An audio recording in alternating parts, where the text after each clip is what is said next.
Welcome to this edition of Sticks-n-Stonez. I am happy you have joined me today. I have a very outside the lines kind of pairing for you today, so you're not going to want to miss a moment, whether you are watching live stream or listening to this later on the audio. I am pairing Blackland Pecan Brown Sugar Bourbon. Blackland is out of Fort Worth, Texas. Yeehaw! And I am pairing that with a very, very good stick. I don't even have to try it yet. I know it's going to be a good one because EP Carrillo makes some of the best. And that's what I am pairing with the Blackland Pecan Brown Sugar Bourbon is an EP Carrillo La Historia. And I am not sure if it is E3 or EIII, but that's after the La Historia. It's got a capital E and a hyphen and then three little IIIs. So whatever that means, this is it. I will tell you that this is the number 2 cigar, according to Cigar Aficionado, from the year 2014. So I know it's going to be a good one. Let me turn my volume up here on the recording just a little bit. Can't quite hear myself well enough. So anyway, very beautiful stick that I know is going to be a winner, and I have high hopes for the Blackland Texas Pecan Brown Sugar Bourbon. That's a mouthful, and that's what she said. So let's go ahead and dive right into this. Blackland's, and I just love saying this, Blackland's Pecan Brown Sugar Bourbon. Blackland's got its launch in 2018-19, so they're fairly new to the bourbon game. As I said, they are from Fort Worth. A little tip of the hat to a little tip of the Stetson to those of us from Texas. They offer several different bourbon products that include, the kind of the typical offerings, along with this pecan brown sugar, an espresso blend, which I'm going to try that too. That sounds like it's very intriguing. And then they also make a rye, a vodka, and a gin. So they're rather well rounded. The mash bill is not disclosed, but from the available information, this small batch bourbon is 51% corn, or they wouldn't be able to call it bourbon. With the remaining made of wheat, barley, rye, a conglomeration of that stuff. We'll see how sweet it is. It may give us a little indication that it might have a higher corn content, but it's at least 51%. It is a non-age statement, and it is 35% alcohol by volume, which makes it 70 proof. So let's go ahead and glass us up some. I will show you this again here on the live stream. That is, that looks like a coffee liqueur, doesn't it? All right, here we go.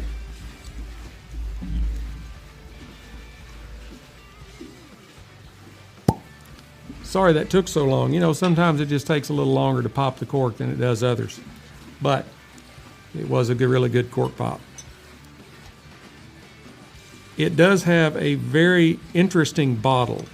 The bottle is, for those of you listening, really reminds you of like one of the bottles that you might find back in the pharmacy area of an old pharmacy from, say, the early 1900s, late 1800s. It's just kind of got that, it's got some grooving up and down all the way around it. It's got a flared rim around the neck, and I will tell you, now, one reason it took a little longer to get the cork out is because the cork with that rim around it, it's hard to get your fingers around it, and I have very long fingers, so it's a little more difficult for me. But let's go ahead and give it a spin. I'll go ahead and, what else can I say at this point? I can't see through it, so it really reminds you of espresso or maybe even a soda, regular Coke or Pepsi or something like that. As far as the color, just a really deep dark brown. It is very viscous. It clings to the glass very well, so it's got some pretty good legs to it. Let's go ahead and give it a sniff.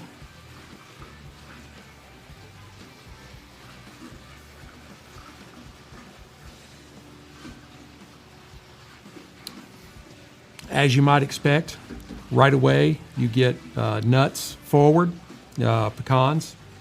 That is followed up by a really rich, sweet aroma from the brown sugar. There's some hints of caramel and vanilla and oak in it. It does have a wonderful aroma.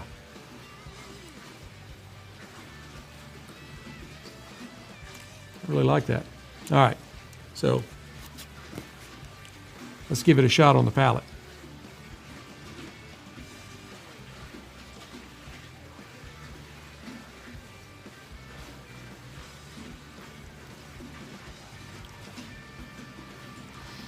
Being that it is 70 proof, it's very smooth.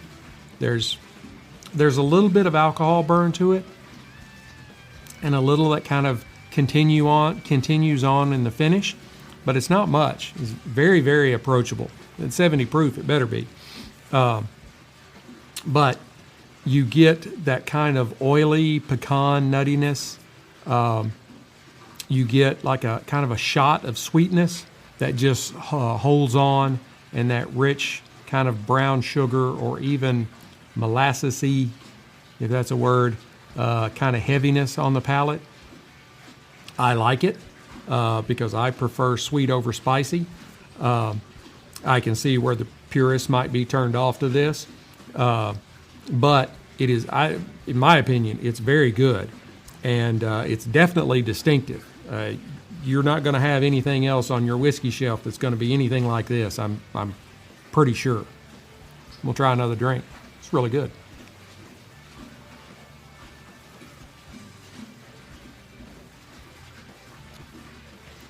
And it does kind of remind you of a Kahlua or something along those lines. The way it sits on your tongue, no palate or anything like that.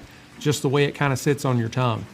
It kind of goes along with I love Kahlua, and that's kind of what I imagine in my head when I take a drink. This is very good, very good. Like I said, it's definitely distinctive, and there will be some people that just absolutely love it, and there will probably be some, like I said, the purists, the bourbon snobs, that they're like, but hey, don't knock it till you try it, I think it's really good. But I do have a cigar I've got to get to here too, in a minute. And I do think that would be really good, like really good, chilled or with over an ice cube, ice block. I think it is perfectly balanced, and it's gentle, but it's very identifiable. You've got the pecan taste on the front, then there's just that sweet enough kind of sugary, bourbony notes going across your palate, and you do still get that distinct kind of characteristic that this is a whiskey. But it's a very smooth finish that just really leaves you wanting another sip. Kind of traditional methods combined with like an innovative type of aging and infusing technology or something. So that's I really like that. I think I'll definitely have to keep some of that on my shelf. But again, now on to the La Historia. And I've really been looking forward to this cigar. By all accounts, it should give us a rich, lush, and vibrant puff from beginning to end. A style that E.P. Carrillo is known for.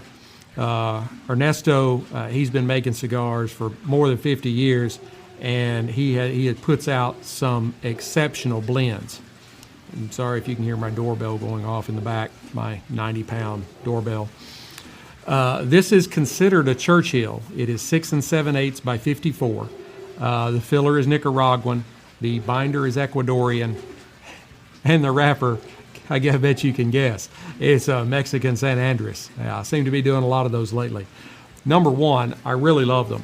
Number two, it is kind of the chic in thing right now. So cigars they're coming out and they're using the San Andres wrappers. I've seen a San Andres binder. I would really like to try a 100% San Andres Puro.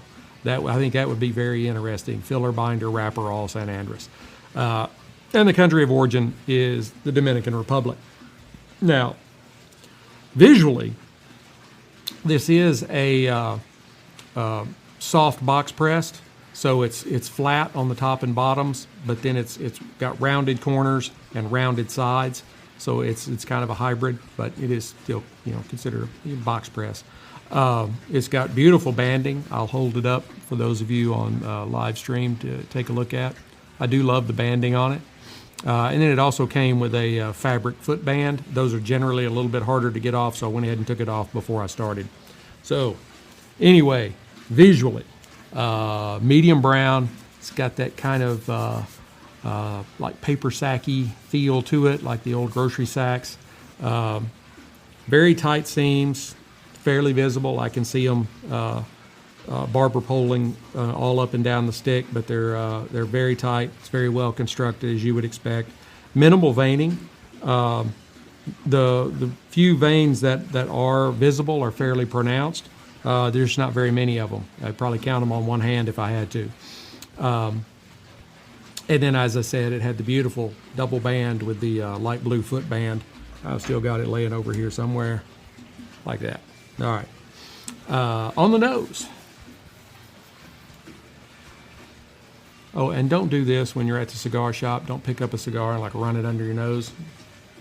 People don't want to smoke it after that. They're like, we don't know what you put on it. But when it's your cigar, it doesn't matter. You get a kind of a hay or grassiness.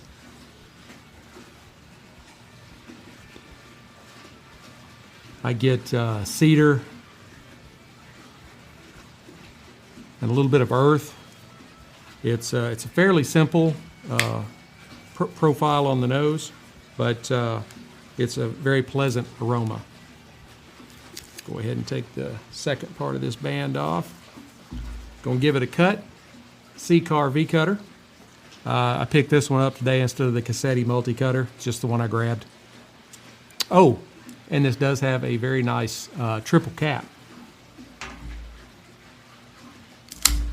You can tell I don't know, it seemed to be a little scattered today, kind of all over the place. Just my brain is running faster than normal, I guess. So bear with me, it'll be all right. All right, on the cold draw.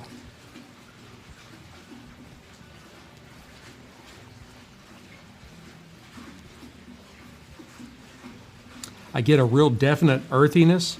And it's sort of a, kind of a damp earth kind of thing, like you're in mountainy type woods, Smoky Mountains, Rocky Mountains, and you've got, like the moss and that kind of stuff. It kind of holds the moisture in. That's kind of what you get here.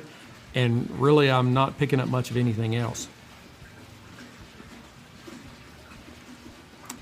Maybe, a little leather and a little bit of cedar.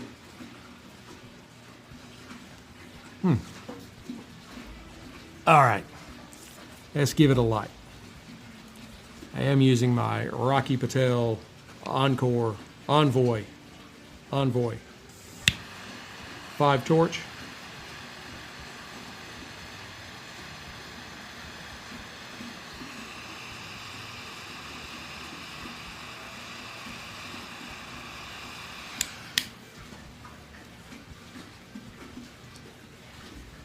A lot of smoke off this stick right off the light.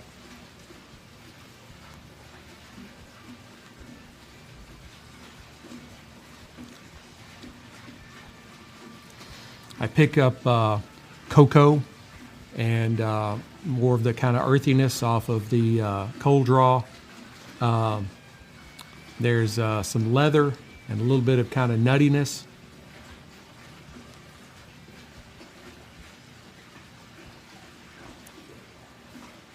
Catch a little bit of spice, maybe a little black pepper on the retro inhale.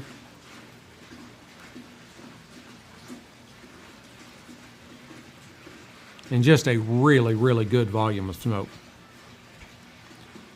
I like this cigar. It's good. It's longer than I normally pick. I normally go for somewhere in the Robusto range, 5 by 50, maybe even up to 54 or so. I used to do a lot of like Toros, 6 by 60s. kind of shortened it up, you know. Okay. We're going to try them together.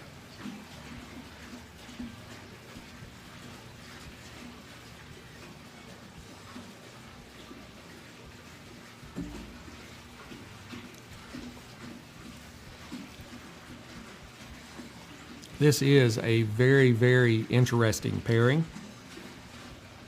Yeah, like I've said earlier, it's kind of outside the lines, and I love to dance outside the lines. But here you've got one of the most well-known names in the business in E.P. Carrillo, along with a much lesser-known bourbon maker, distiller in Blackland. And the pecan brown sugar bourbon is pairing wonderfully with the kind of earthiness and cocoa on the stick. I'm really kind of surprised. I thought it'd be a good one, but just right off, it's really holding up.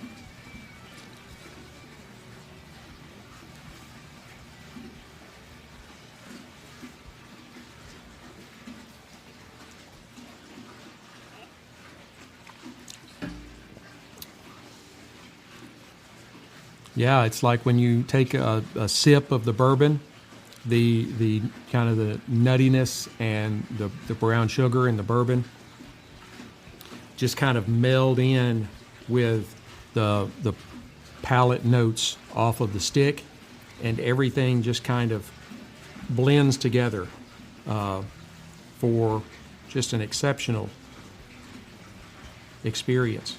And then you want to take another sip and another puff. So,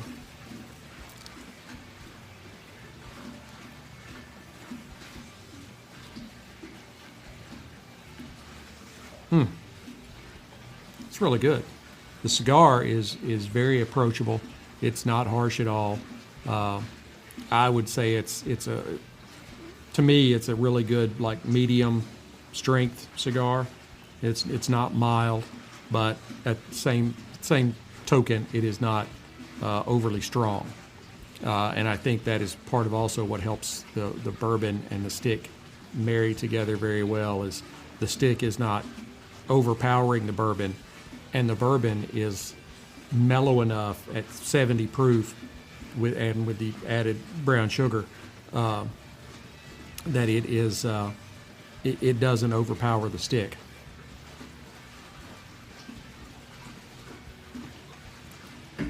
I think actually what I could say is you take the puff and then you take a sip, and it's like as the sip rolls farther and farther back on your tongue, it just kind of incorporates into the notes off of the stick.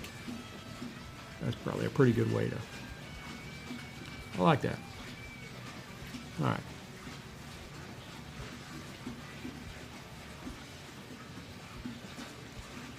All right, for those of you on listening to this on audio, I am going to put you on hold for a little bit, and while I burn this down to the halfway mark, I will tell you before I go, I will hold this up to the camera. It is got a very, very slanted burn line to it. could be the product of my lighting. But it is. It's like it's high on one side and low on the other. I'll touch it up, keep an eye on it and see what it does. But for those of you listening on audio, I will come back at the half and give you an update. Howdy, folks. I am back. Here at the half, I was just telling the people on live stream, the cocoa has kind of morphed into more of a milk chocolate type note on the palate. I do kind of think I'm getting a little, I didn't tell you guys this on live stream, I am picking up a little bit of maybe like toasted coconut. I like that. And that has joined the earth and the nuttiness off the stick. The pecan brown sugar bourbon it's a surprisingly good match for this stick. I could see where it might get overshadowed by sticks that were really strong. One that you might need a stiffer spirit to keep up with it. Something over 100 proof, or maybe one of the like EIII whiskeys, that EIII scotches that are have a lot of smoke and peat to them. But this is a really, really good matchup. They're going together very well. The sweet, and I think I've said this before, it doesn't really reach the level of liqueur, but it's sweet. Purists, you might want to try a friend's bottle, see if you like a sip out of it, because purists will probably poo-poo it. It's not like the real regular stuff, but it is a very palatable and distinctive dram that I think it could go good on pretty much anybody's shelf if you give it the chance. I really do.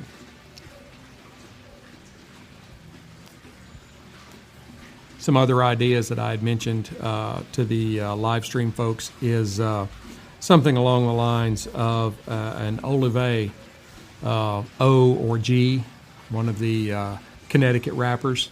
It's got a little more creaminess to it. Would probably be a really, really good match for the Texas pecan brown sugar bourbon. And the EP Carrillo, I think you could match it with just about anything up to 100 proof, and maybe even some things over 100. Once you got up like super high, you probably have to be really careful of what you got, because once you get up into the 120s, those are some very strong spirits. May not be close enough to the microphone. Sorry. I was used to talking to the people on live stream, and I've got that microphone right here hooked to my earphones. But once you got up to, like some of the 125s and 128s, some of those might be a little bit too strong for this stick. But if you got something that was like really complex, I think it'd be a really good matchup for it. I do. So, it's all personal opinion.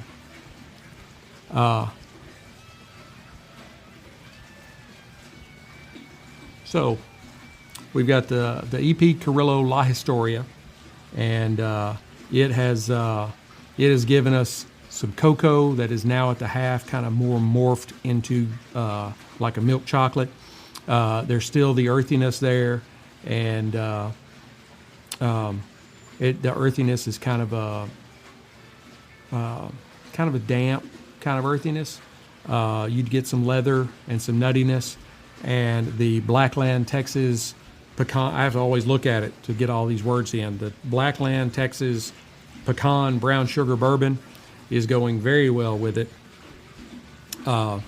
You get some really good, heavy, creamy notes of vanilla. And then you got the brown sugar aspect, which kind of comes across as a little more like, say, a molasses. And it's got its own nuttiness from the pecans.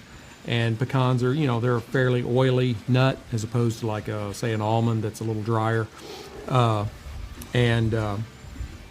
you've got all of that going on with the milk chocolate and the earth and the leather and the nuttiness on the stick, and they are marrying together very, very well.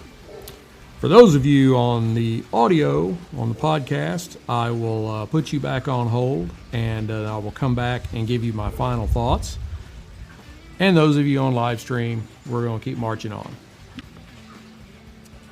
Yay, stoners. I am back. Man, this has been a very interesting and surprisingly approachable pairing. The stick continued with that earthy, leathery kind of journey with the sweetness from it kind of changed into a chocolate there at the half. I think the chocolate may have gotten a little bit darker as we moved through the last half of the stick. And it might actually lean to a little bit more on the bitter, sweet chocolate kind of side. But I can definitely see how this was the number 2 stick of 2014, according to Cigar Aficionado, and they are the people that know.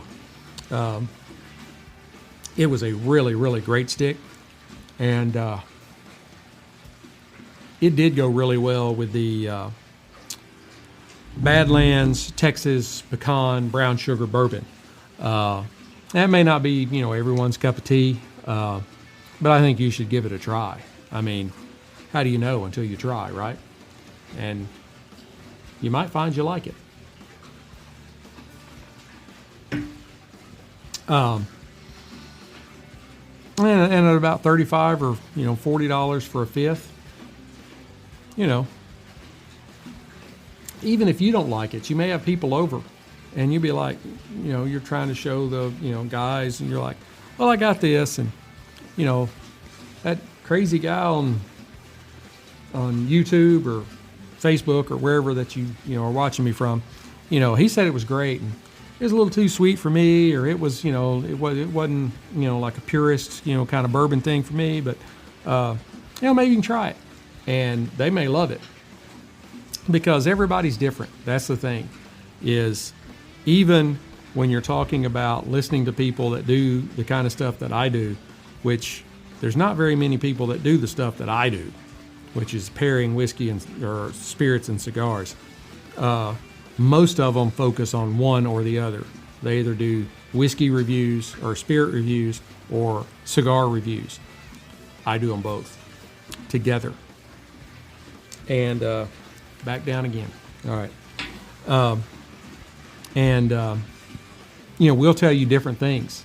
You listen to me and I'll tell you I taste this, and you'll listen to somebody else and they'll tell you something different. It's because everybody's palate's different. But it does give you kind of a frame of reference, Now, I think, and I mentioned this, the live streamers are hearing this for like the 8th or 9th time, but the pecan brown sugar bourbon, I think would be excellent to cook with, like you baking, pies, cakes, stuff like that. And it would also be good to go with a dessert, like if you were having a piece of pecan pie, or even a piece of like pumpkin pie, chocolate cake, something like that. I think it would go really well. It's not overly sweet, but it is sweet, and it's just a huge blast of vanilla in it, and then you have the oiliness and the nuttiness from the pecans.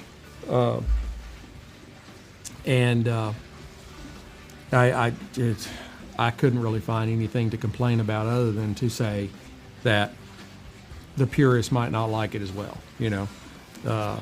I would give it.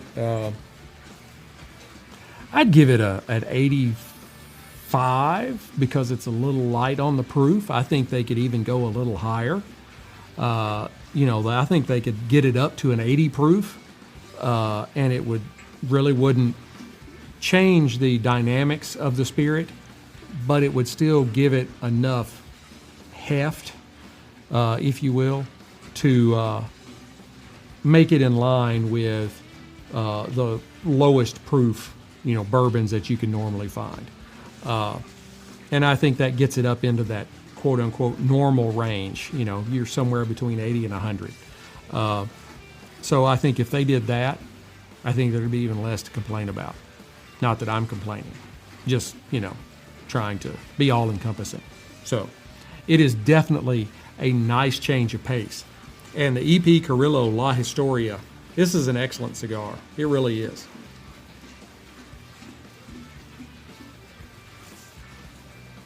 It's almost to go out on me because I'm getting down here. I'm going to have to peel the band off in a minute or I'm going to set it on fire. You know, it's a really good medium strength cigar in my opinion, even though it is a darker wrapper. And it's got that, you know, really nice earth and cocoa or chocolate and a little bit of nuttiness. And it just really went well with this particular spirit. It didn't overpower the spirit. And I think that you could, if you got up above the 100 proof mark, you probably could overpower the cigar, depending on what spirit you chose, because some, even at 115, 118 proof, are still really, really smooth. You know, it's all about experimentation. There's a wrapper. Popped right on off. It's a very beautiful wrapper. I usually don't say a whole lot about the wrappers, but that one is really attractive. So.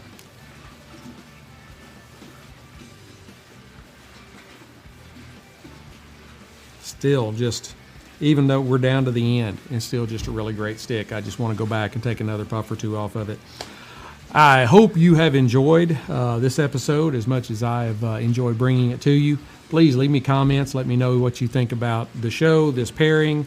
If there's anything that you'd like to see paired, you know, I'll take, if you just say, hey, I've got this stick, I'd like to know what to pair it with, or hey, I've got this spirit that I really like, but I'm not really sure what cigar to marry it up to. What do you think? Be happy to do it. Please hit like, subscribe, share, notify so you know when I drop new content. I'm on basically all the social medias other than TikTok. I don't do TikTok. But you can even find me on like Rumble and Getter, and I'm on Truth, but I hadn't been on there in a long time.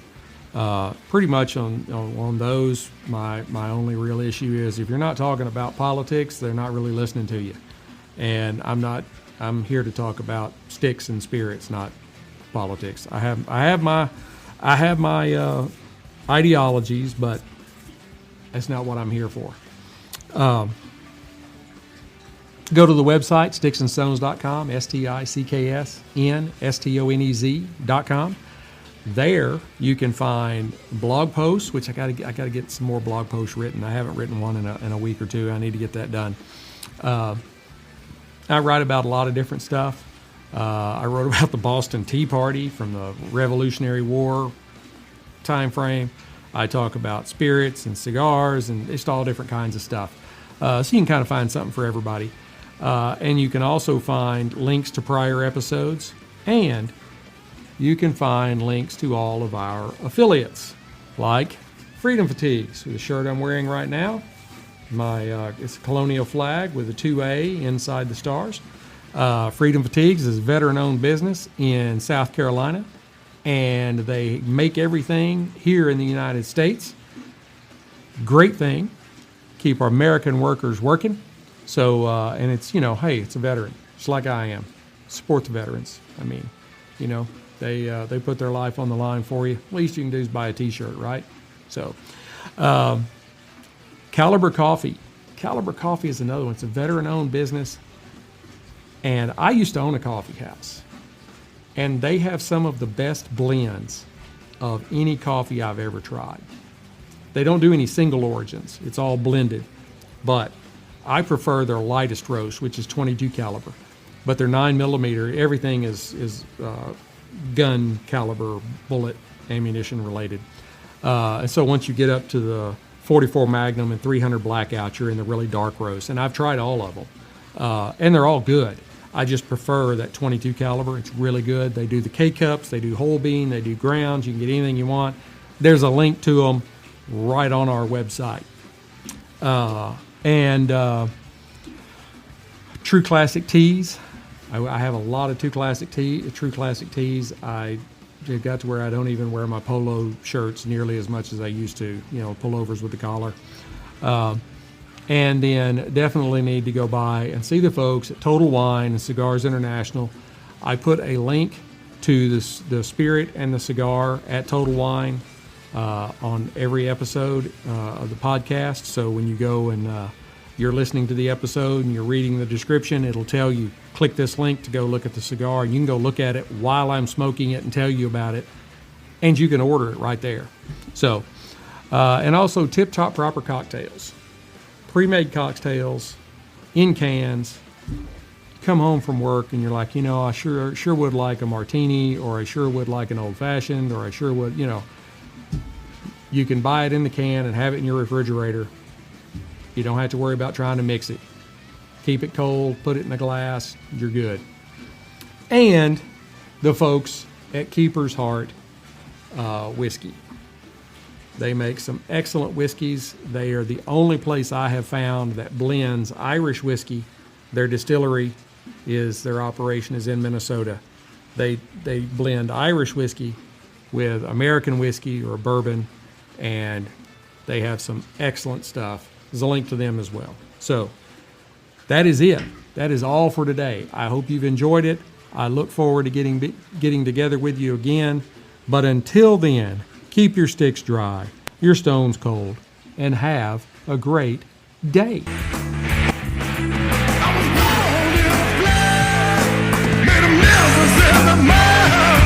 Nothing